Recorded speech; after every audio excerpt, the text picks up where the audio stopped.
तेजस्विनावधीतमस्तु मा विद्विषावहै. Om Shanti Shanti Shanti. Poor things, when will they take time out? There is no time. All the time class is coming out of every aperture. You know?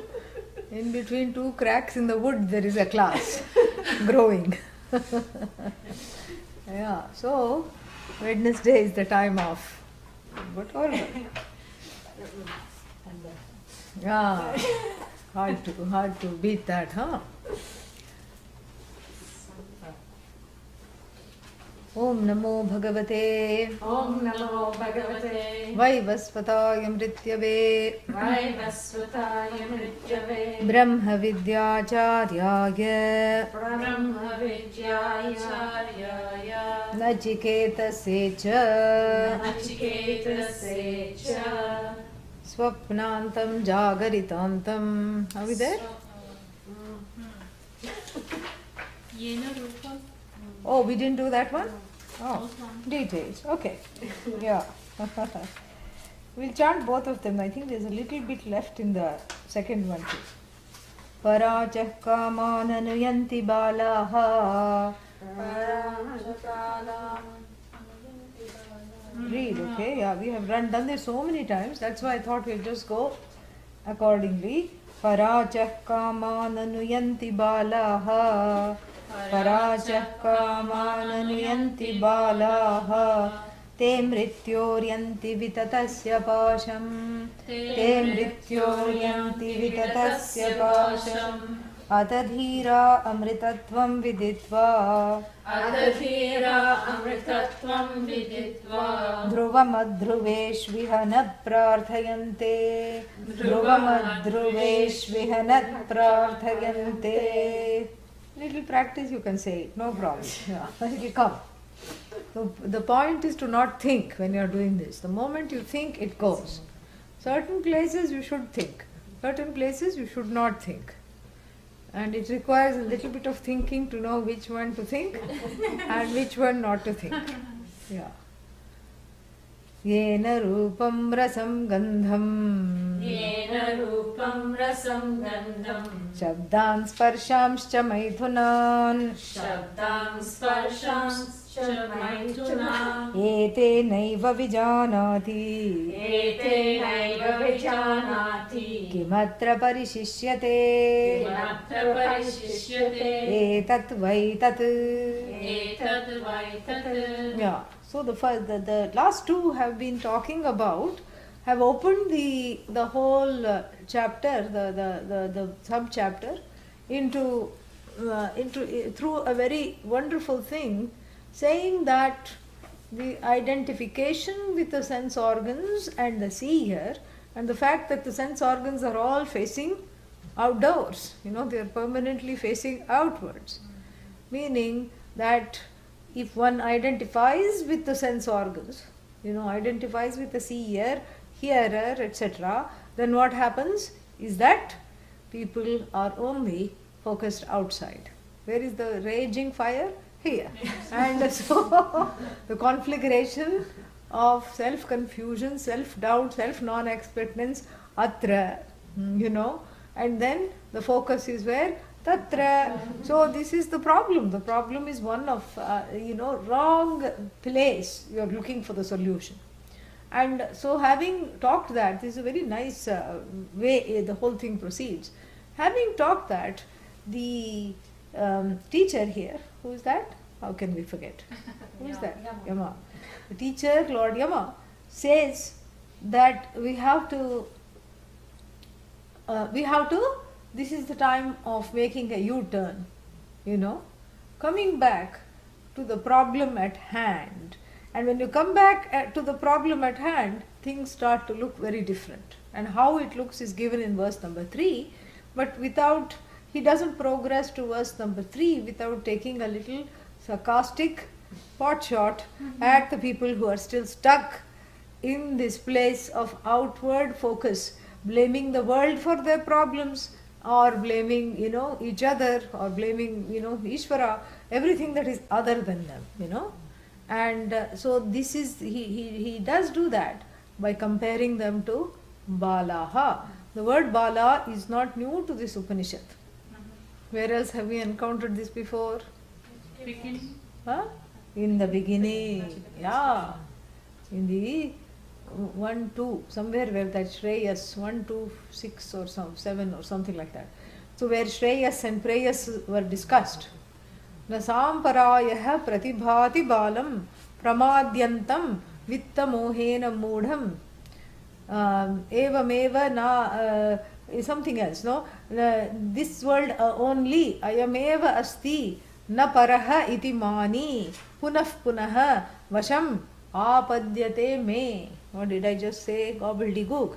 Yeah. So samparayah means the care taken by a mature person to ensure that this life is worthwhile, and also that the next life they don't come back as an animal, etc., is called samparaya. The samparaya means the care that is taken to make sure that my this life and my next life are taken care of. This is called samparaya. Samparayate iti samparayah. So this samparayah na pratibhati balam, for the child.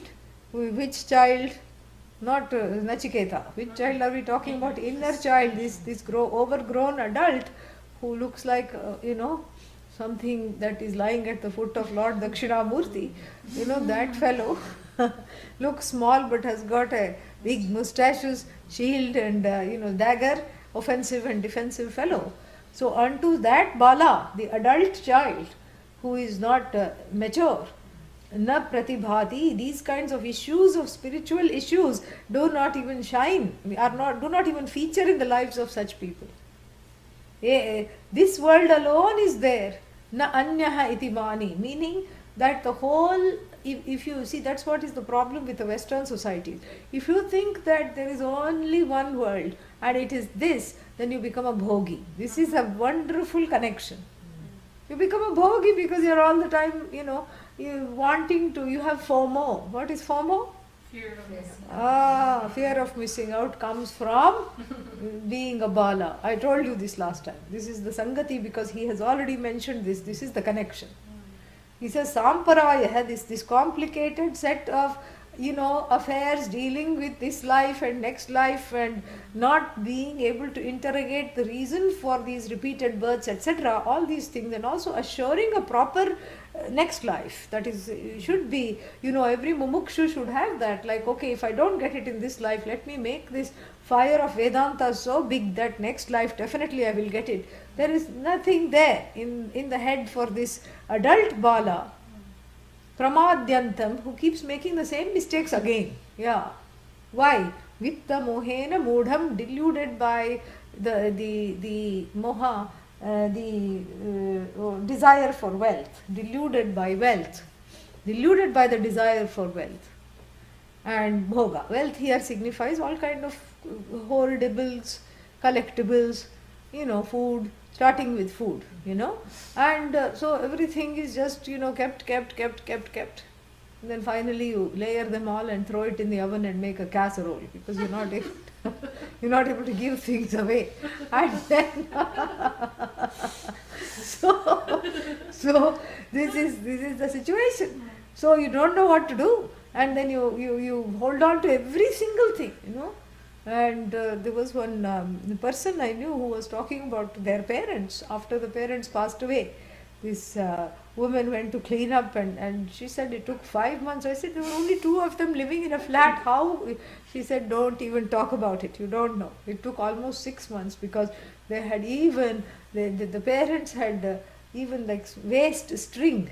Even that had been carefully, and then put one clip on it and saved, and everything was just, they were pack rats. This is what it is. So these are all balas, You keep packing, and the only thing that is sent packing are the wits. That's all. Everything else is just, pack on, because of that insecurity. Yeah. Everything is just hoarded because of that insecurity. And here, The pramadyantam, this is the repeated mistake made. Instead of interrogating the insecurity, I try to patch it up by collecting one more thing. And then what? Ayam loka eva na anyaha iti mani. There is no other loka, there is no other thing. Right now, this is the place for conspicuous consumption. So why should I be a yogi? What's the point if I see? The yogi is also going to die.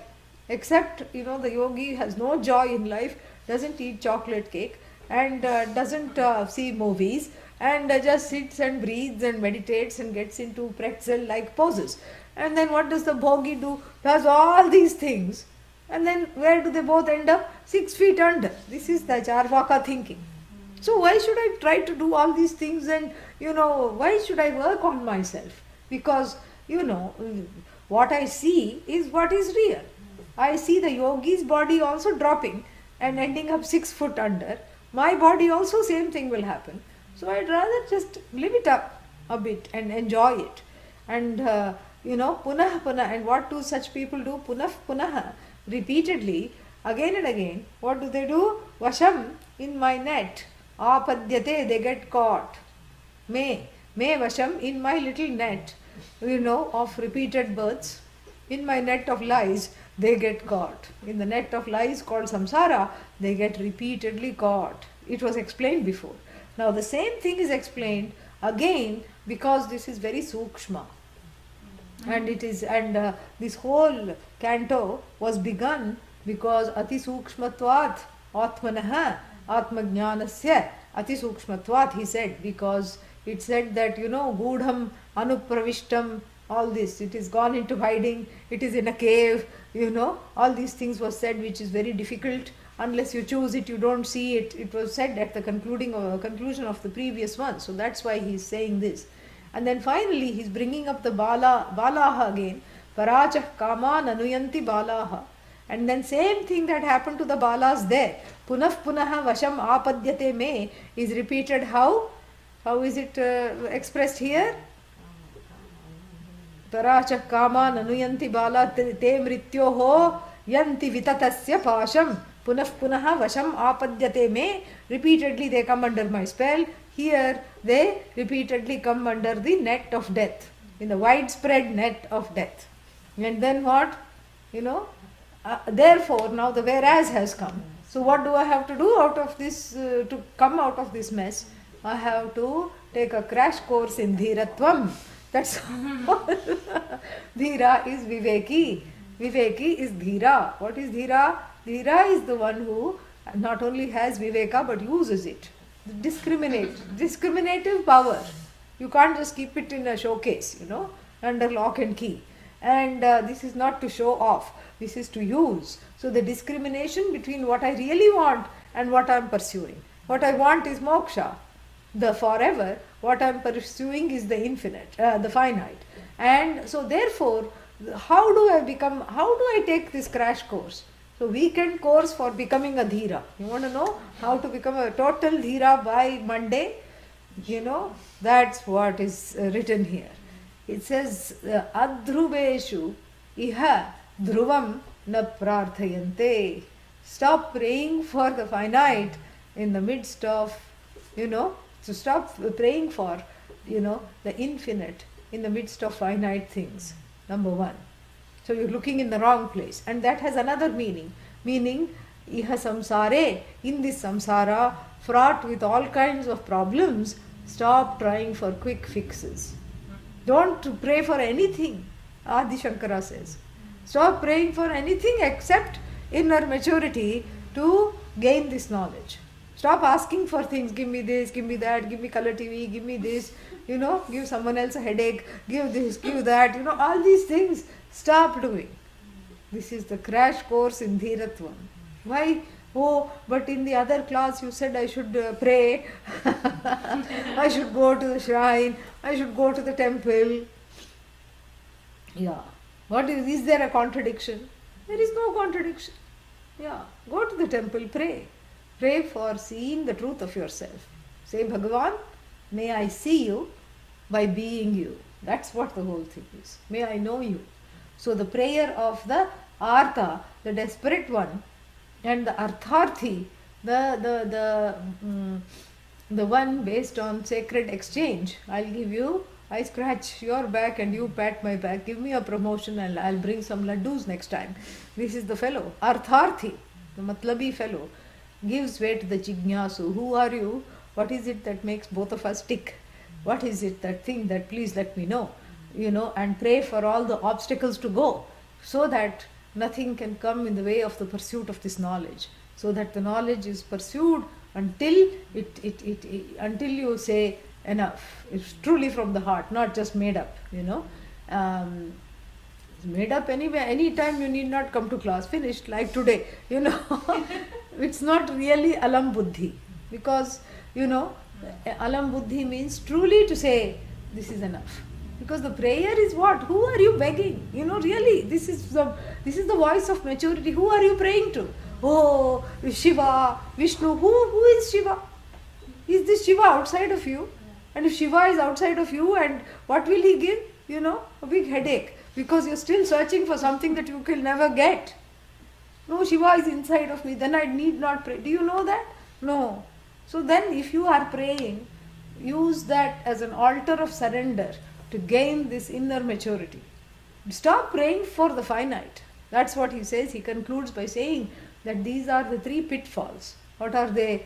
Desire to go places, either here or in the hereafter, heaven included. Heaven is a place, is it not? Yes. So if there is a desire, to go there, that means there is wanderlust. Why do I want to go there? No, I am just curious. Why are you curious? Why not hell? Go, be curious. No, that's not, I'm not curious about that. I don't want to go. Oh my God. I only want to just see heaven. Just drop in and come out. Drop in and have a bite to eat and come out. Vital victuals. Heavenly, heavenly fare. And just come in, go in and get out. In and out. What is this? How can you, the thing is, there is a certain wanderlust. And the same wanderlust, people want to go here, people want to go there, because there is nothing there. That what they want here is actually projected there. That's why all these vacations, they have glossy brochures. Now everything is online. Without spending a penny, they can hoist one website and color it up, and they can Photoshop out all the people except the umbrella, and the drink also has its own umbrella, and two empty chairs, and white sands. They will just nicely paint the sand. They have missed out 500 hotels right there. Each one is a concrete jungle, and then and each hotel has 2,000 people staying. So 500 into 2,000 people also sharing the same white sands. They have clearly photoshopped. So there is this romantic holiday, everything is in tutu, like starting from this Noah's Ark feeling. It goes back to that. Everything came in tutus, and then and then you look at this website. Oh, Cancun, and then what? Con, it should be named. It cons you out of your money and out of your peace of mind. Same thing with cruise. Oh, how nice. And they show the ship with its gleaming deck under the sun. Again, few chairs and people just playing something or talking meaningful things, and food is being plied at every 2-hour intervals, and there is entertainment and everything. What have they left out?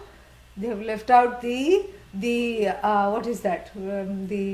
This bug, super bug, which is immune to all antibiotics. Yes, this is Lord Yama's new avatara. So many avatars he has.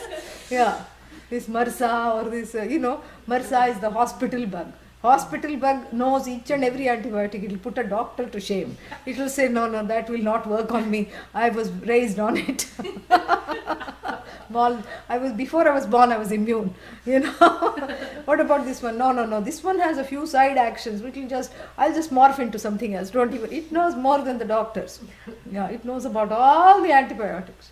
That is called MRSA. That is the hospital bug. And then there is a super bug, that just lives in the crevices, in the rooms of the cruise ships and in the food, in the food, whatever. And so if one person gets it, unlike enlightenment, if one, if one person gets it, the whole ship of 4,000 people sick, to their stomachs, and then, they have to hurriedly come back. And, straight from the cruise, you cruise into the emergency room. This is what it is, yeah. You go to the shop to buy flagyl. This is what happens. And then so, this is, this is all this wanderlust. This is coming from that insecurity. That's why people are not happy when they go on vacation. They say that after coming back from vacation, I need another vacation because I have beaten the traffic, fought it out and went there and had a hard time, trying to find a place, The hotel was okay, but the view was not nice. The view was nice, but the room was as big as a matchbox. The room was okay, but the food, if you looked at it, you would fall sick. And so many problems. And then you come back and you need a vacation. And so some enterprising people are now saying staycation. You pretend as though you're on vacation. You draw all the blinds. You tell the people you're going somewhere. You buy one tanning machine. When no one is looking, you bring it in. And you just sit under that and read a book. That's all, And then you can tell people, I was in the heart of the tropics. Yeah, and I have just come back from the tropics. You read a book on tropics, so you can tell, you can just tell. Memorize the names of some few deadly insects and some, what are they called? The bugs and flowers, flora, fauna. Memorize the botanical names, And then you can impress your friends. This is what? Staycation. Good, nice. People are getting the idea. And so here, these balas have been, thoroughly, made to look very disenchanting, by Lord Yama, so that one, this is the kind of staycation that Lord Yama is going to give. In verse number 3 is a staycation. In the sense that if you want to have a crash course in becoming a dhira, what do you have to do? Don't do anything, really. Don't do all the things that you are pursuing all the time. Instead, sit back, relax, and then, see the truth in each and everything. And so that, otherwise you will be just caught up in these threefold desires which we were discussing. So, loka, heaven, glossy holidays, etc. And then vittam. Vittam again is for insecurity. Yeah, more vittam, more secure? No. More vittam, more insecure. If you look in the houses of the rich and the places where the rich live, more gates, more locks, more combinations, and the hidden safes. Behind a light switch there is a safe hidden. Behind a Mona Lisa there is a safe hidden. And some artwork.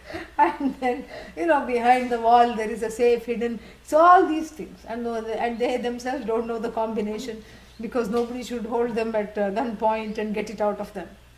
So like these kinds of things. So that means if you are rich, if you have a lot of vittam means riches, wealth, you should be secure if that is the cause of security. But if you look in the world today, we find that the haves are actually feeling have not inside. The insecurity seems to increase concomitantly with the amount of wealth that one owns. The more you have, the more of a headache you have, more stress you have, more antacids you need, because always you're having, what is it called? Acidity, because you don't know what is going to happen, you don't know how to manage this, and the more there is to protect. That's what it is, because you feel unprotected. And then putra. Putra means children and anything, any small furry things, and putra. And then, and also this thing, what is that called? Followers. Yeah, even on Twitter. This is all putraishana. Like somebody is devoted to me. Look how many times the like button was pressed. So what, idiotic people pressing the idiotic like button, what's the big deal? Like button, Facebook likes, and how many times my, what is that? My words, all 140 of them have been retweeted, meaning how many times anybody has cited me. I mean, we used to quote all like people like Mahatma Gandhi, Martin Luther King, etc. They would say, I have a dream, and we would say, oh, this is such an inspirational speech. I have a dream is like so much quotation. Now nobody bothers reading books, writing books, nothing. You can just write your heart out in 140 characters, call it a tweet, and then what? And then you say, and then you keep no other work the whole day. You keep counting how many times people have cited you repeatedly. Yeah. Crazy. Just so, no sense. Whole day that's what people, teenagers do this only whole day. Yeah. And don't think, and this is very dangerous because you can convince yourself that you're having important thoughts. And the thoughts are extremely mundane, You start convincing yourself based on how many times it was retweeted. Very dangerous. So this is all comes under the new age category of putraishana. Putra. This is all following someone to control. Somebody is listening to me. Somebody is quoting me. And somebody is an extension of me. Something small and I can control. This is the whole thing. Putraishana. And so all these three things one has to get out of. And there's no other way to get out of it. The crash course in becoming a Vedantin wannabe is what? How to get that? Staycation. Staycation. Don't go anywhere and stop praying for things. Stop praying upon things first and then stop praying for them. First the person prays upon and then the person prays for. Stop praying. Have a relationship with Ishvara that is outside the box. Now we are coming to first in the box relationship. How is in the box relationship? Oh, Indra, Chandra, Devendra, you, the king of the universe, I, a small dust, not even a wannabe dust at your feet, and I am nobody, you are everybody, give me peace of mind, give me food, let people not be mad at me, make my day go well. And this is the prayer of the despo, the desperate fellow. Yeah. So stop praying means stop praying in this manner. Thinking because in your prayer, what are you doing? You are rehearsing duality. Yeah. Stop rehearsing duality. And when you are asking for things, okay, but whenever I pray, I get things. That doesn't mean you have to continue in that mode. Stop wanting things. Then, at least stop praying for them. And then what? Then you start looking at what is your relationship to this thing called God. Is it a thing? Is it a being? Is it a plane? Is it a bird? What is this thing called Ishvara? It is me. And if it is me, then how do I pray to myself? How do I make the unknown into known? What is the place for devotion here? The devotion is to the knowledge. And pursuing the knowledge becomes the highest form of prayer. This is what Ramana Maharshi said. Self-knowledge is the greatest form of devotion. That's what he said. True. Perhaps he was commenting on this verse, or he must have brought this mantra to mind. Because otherwise one becomes a beggar. In life one is a beggar. Give me this, give me that, be nice to me. Oh, someone should be nice to me, someone should not neglect me, someone should be my friend. Why? Everybody feels this way. And then what? So from there you grab, that is a bala, that is a baby, that helplessness comes to the fore. That babyhood is, that emotional babyhood is outgrown by understanding that I am actually at the helm of everything. I am everything. And that is the dhira. And to do that, you have to wean yourself of praying like a begging person. This is what it is. Change the tenor of the prayer. Make the prayer a language of communication between you and the truth of yourself that you are dedicated to. Make that into the prayer. That's why all kinds of cleansing prayers are good. May all my raga dveshas go. This is good. You are asking your own higher self in the form of Shiva, Vishnu, whoever it is, Jesus, whatever it is. And then may all my desires and be manageable. and comely. And then what? May there be no obstacles to this learning. May I know you as the truth of myself. This is also a prayer. And the pursuit of self-knowledge is the greatest form of prayer. Because you are doing yourself the best favor. You are committing to see yourself in the best possible lights. There is nothing greater than this.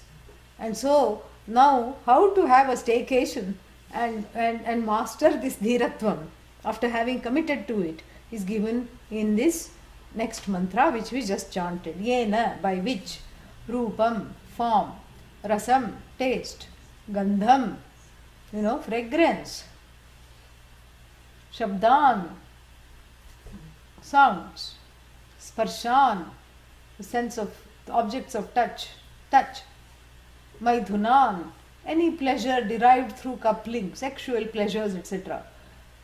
So that by which all these are known. Meaning, even though the form is different in each situation, that thing, that consciousness, that conscious entity through which all this is experienced, through which all this is understood, is the one. Etena eva, through this alone, vijanati, one knows the self in every action. Very interesting mantra. In every action, first the sense organs and the sense objects, and then what? Sensual pleasures. Because these are the ones that are rated very highly in terms of, the pursuits. Yeah. So all the enjoyments that are highly rated by people, enjoyments having to do with what? The sight, objects of sight. Because after all, it started with paranchik hani. Everything is outwardly focused. So enjoyments having to do with sight, sound, smell, taste, touch. And then the coupling is given because that is where all of these are deployed. And so that is why it is highly rated. It is culminated in that, in a certain sense. And so all these desires where the full range of the five sense organs are experienced. So the sense organs are not independently deployed to the sense objects. The eyes don't decide and to pop out and then say, I think we'll go for a walk because there is something in the other room that I want to see. Retinas detach. They're not going to say this. They're not going to say this. And leave you hanging in here and the eyeballs go off. And also the eyeballs are having a fight. One wants to stay in, one wants to go out because the weather is nice. And so they are diverging. First you are wall-eyed and then after that they pop out and then leave. This doesn't happen. And neither do the sense of smell permanently sit. The nose doesn't say, I'm going to sit in the oven permanently because pizza was made and it is smelling wonderful and so I'm going to just sit here. The nose doesn't say that. And the ear doesn't say, dare you take out that headphone away from me. Otherwise I'll slap you. I'm listening to Bach or whatever I'm listening to and I want to continue to listen. I don't want to listen to you talk. I want to listen only to what I want to listen to. Ears don't say that. And neither hearing someone, play something nice, they don't decide to take a walk and go away. And neither does the tongue is lost. One has lost the tongue. Oh, where is it? You have to dial every restaurant in town because you don't know where it has gone. It has not left a trace. Yes. It has just slithered on its own, So you have to look in Taste of India, then you have to look in that, what is that Thai restaurant here? Taste of Thai, yeah. So whether it's in Taste of India or Taste of Thai, whether it is having a dosa, or whether it is eating some Thai food, or whether it's a hot day, it has gone and dunked itself in some ice cream tub, and or it is at a bar, chatting because it can talk, and it's having a beer somewhere. We don't know what it is doing. because the tongue is missing in action, and so we have to look for it by dialing the number of every restaurant. Has my tongue come today? Has it racked up a big bill? And because it wants to taste everything. This doesn't happen, correct? And it's the same thing with the sense of touch. The sense of touch departs because it wants to go to a velvet shop and just roll around in the softness of the velvet. Doesn't happen, correct? And that's why the whole idea of Maithuna, that the pleasures derived in coupling is particularly given because there is a sense of personhood. There is a person deploying these sense objects that are the source of pleasure. That's why it is given. Otherwise, it's like an odd one out. You say hat, coat, umbrella, orange. What is this? Whatever is given in a list should match. So the first 5 match because they have to do with each sense organ and sense object. And then the last one, the person who is gaining the pleasure from deploying all these sense objects, sense organs at once, from using them to gain pleasure, is the person is addressed here. And that means what? That these sense organs, neither the sense organs nor the sense objects, they don't have the power to conspire against the person and they just go off into the sunset. The eyes say, I have fallen in love with this red colored flower, bye bye. It doesn't do that. And the red color says, yes, guilty as charged, we are going to get married. It doesn't say that. So there is a person, there is a conscious entity who is wanting the pleasure, who is wanting the engagement of the sense organs, either one by one or all together, who is deploying them for gaining a certain understanding of what they think as pleasurable sensations of the associated with each sense organs. Like when you see some nice colors, it's a pleasurable sensation. Nice, thing you have, carpet you can touch, grass you walk on, and it's a nice sensation. On the beach you dig the toes in the sand, nice sensation. So all these sensations are there, but the sensations are senseless without the person. And who is this person? The person is a conscious entity, and we have to graduate a little more here. Consciousness, that is the person. Purusha, the one who is the one who is the knower. First level we have to say the one who is the knower, the one who says these sensations are my sensations, the one who says I am the experiencer. First you go to the bhokta. See, this is gradations, very nice. First you address the bhokta. Who is the one who is feeling good? When you touch velvet, who is the one who is feeling good? I, this conscious being. And who is this conscious being? The experiencer of the experience of touching the soft silk or velvet fabric. This is the one, correct? Or even some other fabrics are there which are very soft. This, what is this? Malmal, muslin, very soft. So like this. So I am the bhokta, the experiencer.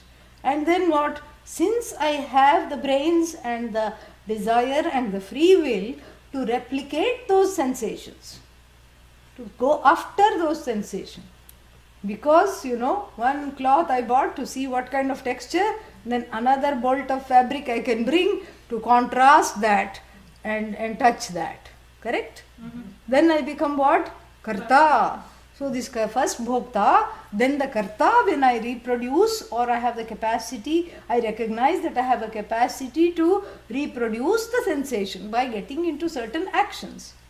I can reproduce the sensation. 1 cup of coffee I had, and then what? Refill. Because why? Because the first one was so good, so I want more. That wanting more, in order to be the bhokta, what do I have to do? I have to go ask for a refill or go to the place where I have to get it refilled and then come back. That makes me into karta. So here at the level of kartritvam and bhoktritvam, at the level of the doer and the enjoyer, what is happening? The person is caught in this cycle. Yeah. all sensations, all experiences. Every and only pleasurable experiences are given here, because if supposing the Upanishad had said by through which beatings are experienced, will you read? No. Nobody wants to dwell on the unpleasant. So only pleasurable sensations are given, because this is what makes one hanker and have a kind of a the kind of a subjective association with the sense organs. By doing this kind of a superimposition, where I think that the object that satisfies me, it's the object that is satisfying me.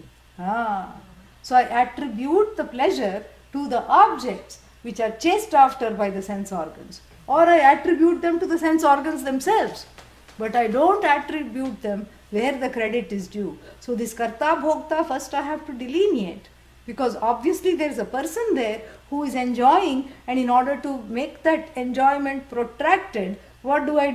I gather more things, or I become an actor, and then I become the milker of the fruits of the action.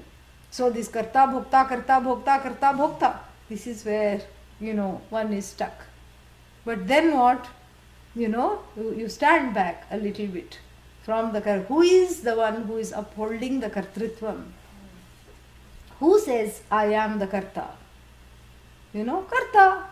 Well, that's one way to look at it. But if you just go to the place of the witness and see the person, see that entity within oneself, hankering after new experiences, hankering after more and more and more of something, trying to reproduce something pleasurable and trying to avoid pain. What is this?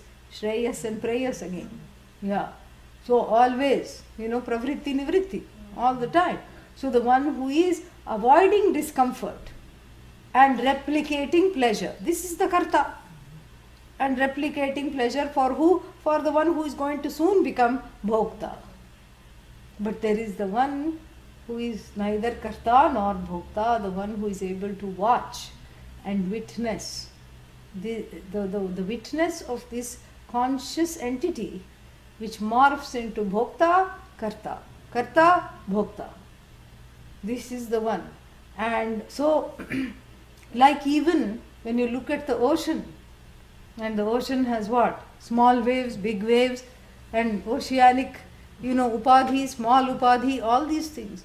But it is all just that oceanic, oceanic, it's the whole ocean. Apuryamanam achala pratishtham. So likewise, this oceanic consciousness, this person walks the eye, snatches the eye from the bhokta, snatches the eye notion from the karta, and puts it where? In this oceanic consciousness alone is I. Apuryamanam achala pratishtham samudram apaha pravishanti yadvat tadvat kamaha pravishanti sarve sashantim apnoti na kama kami. Bhagavad Gita, 2nd chapter, towards the end. And what is that? This oceanic being, the one who knows I am this oceanic, endless, limitless oceanic, because that majestic and limitless, endless consciousness, beginningless, endless consciousness, the witness of all these pleasures, not just the experiencer, not just the reproducer, but the witness of both the one who is producing these pleasures, the one who is consuming these pleasures. I am the witness, because the source of the pleasures is what? I. Yeah, I don't need any other resource. I don't have to outsource myself to get these pleasures. I am the source of all the pleasures. And so, the one who knows this is like the ocean. And achala pratishtha, achalam pratishtha, achala pratishtha yasya, the one who is so deeply established in this I, that nothing, unshakably abiding in this knowledge, as that conscious entity onto which is superimposed the status of the knower, the status of the enjoyer, the status of the doer, and essentially who is free of all these statuses in itself free of the statuses, and knows that without the presence of this I, no enjoyment can come to manifest. So the I is a crucial, undying and invariable presence in all acts and sensations of pleasure. In all pleasurable acts, in all pleasurable sensation, what is invariable is this I, neither doer nor enjoyer nor knower. It's just the witness of everything. So then why does it need pleasurable acts and sensations? That's the whole point. Because everything is pleasurable. Yeah. Because when you focus on the I, which is limitless, that is the source of pleasure.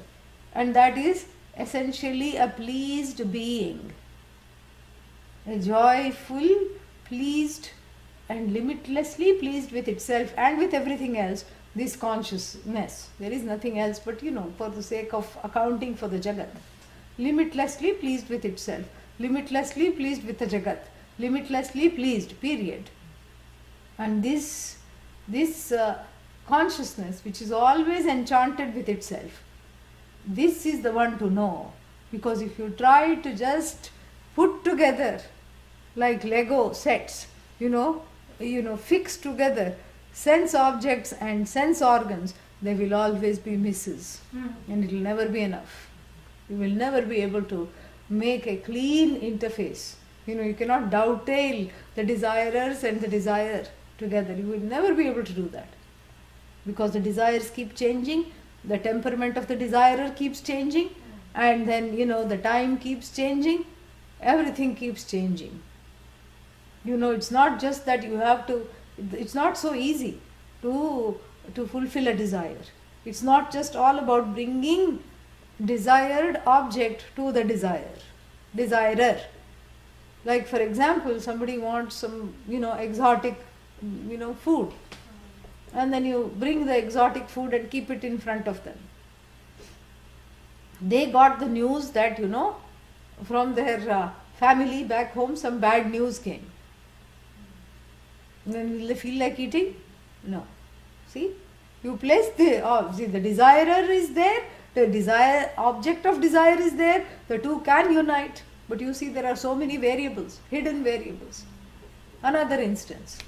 You place the food, some exotic, wonderful food you make, and place it before the one they like it very much. And what do they say? I wish I could eat it, but I just had my lunch. Desire is there, desirer is there, food is there, but what? Place in the stomach is not there.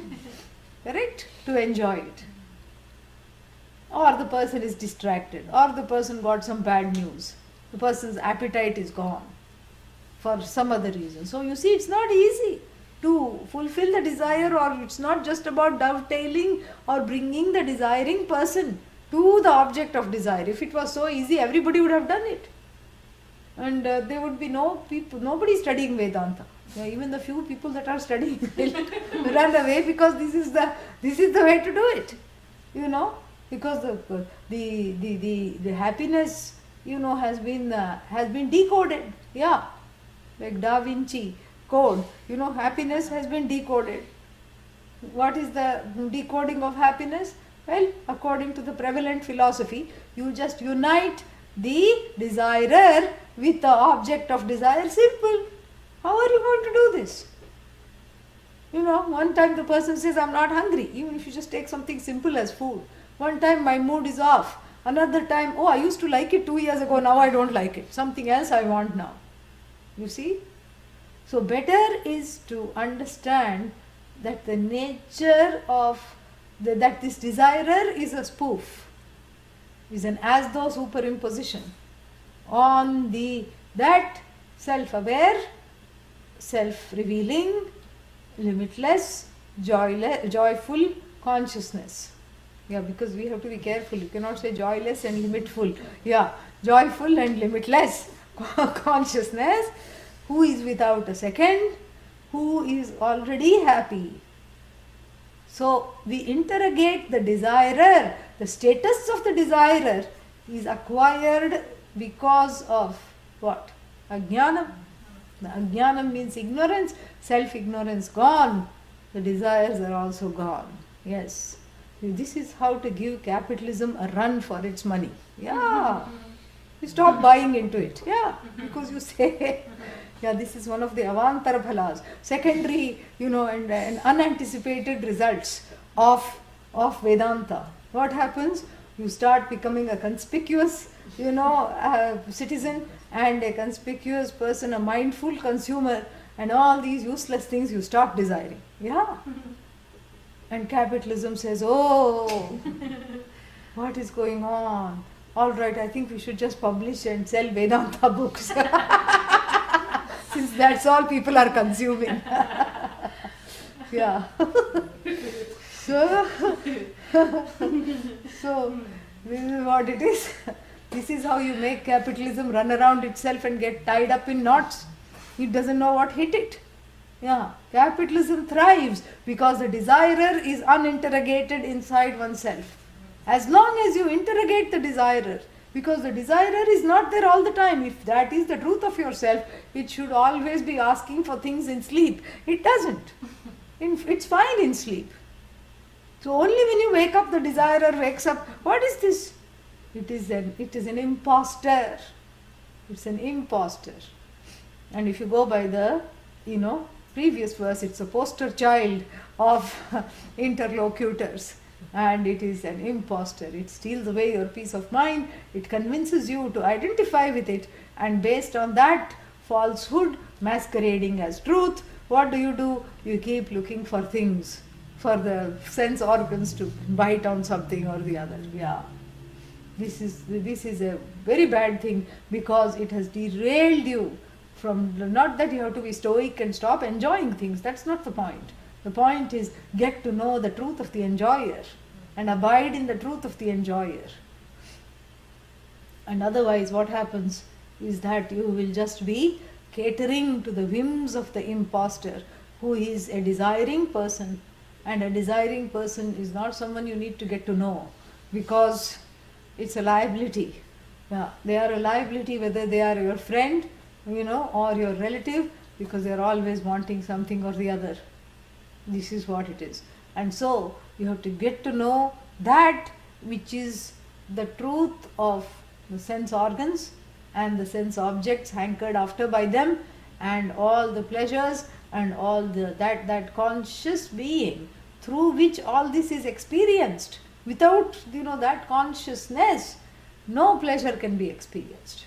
That consciousness is the truth or the content of the experiencer, the content of the doer, and that consciousness alone is. And without that consciousness, you can have 100 noses, 100 ears, 100 eyes, like Shachi, Indra's wife, had eyes all over, yeah. And she even had eyes at the soles of her feet. Yeah, difficult to walk. Anyway, so then, so this is, you can have 100 eyes, Sahasraksha, Sahasrapat, you can be 100, ways of encountering the world. But without this consciousness, it's like, having dead eyes, dead ears. That which makes the sense organs come to life and do the work in their area, in their arena, this is what you need to get to know, because that is you. And that is already joyful and desireless in essence, in truth. So really speaking, all this is a charade, and it's Ishvara's joke. That's what the previous mantra said. It's Ishvara's joke that first all the sense organs are placed outside, facing outside, and then I have to first go through this rigmarole. First I have to proceed by knowing the not I, and making the pitfall, getting into the pitfall of thinking myself to be the I. Each time I encounter not I think it is infinite, but then what? It is finite, and then I am disappointed, and then I keep encountering not I. Why don't I encounter the I? The encounterer is I. The counter of all experiences is I. That I have to know. How? Through these teachings and through listening to 2 verses like this. This I have to know and embrace as the truth of myself. Here is where I have to place the I. And then kimatra parishishyate. What more is left? The Upanishad asks. Don't say a few more pages are left. No, it's a aksheparthe kim. What is aksheparthe kim? Huh? Question. What kind of question? Rhetorical question. Akshepa, it's not meant to be answered. The answer, even if you answer it, it is what? No. It should be answered in the negative. You know? So, what else? What more? Kimatra parishishyate. Once this conscious being, this consciousness, the truth behind the sense organs, that which makes the eyes see, the ears hear, and all the sensations in the body pleasurable, come to life, that consciousness which is free of eyes, free of ears, free of everything, all knowledge, that alone I am. This has to be understood. And once that has been counted, what more is there to count? No. Why not count the Jagat along with the chocolate cake? Why not say three things? Jagat, chocolate cake, okay, Ishvara, and then 4 things. Because when you say consciousness, it includes everything that is manifest, everything that is yet to be manifest, everything that was manifest and de-manifest. How did it de-manifest? It went inside. Swaha. First I said aha, manifest, then swaha, unmanifest. So because I swallowed it up, de-manifested. So everything, that which is yet to be manifest, that which was recently de-manifest, that which is in the state of manifestation, that which is in the state of de-manifestation, that which is whose manifestations including this body are being sustained, all this is happening because of that conscious, sentient, all knowledge being, which is the truth of this I, which is in essence I alone. You pull the I away, it's like pulling the rug from under the eyes, nose, ears. They say, wow, what happened?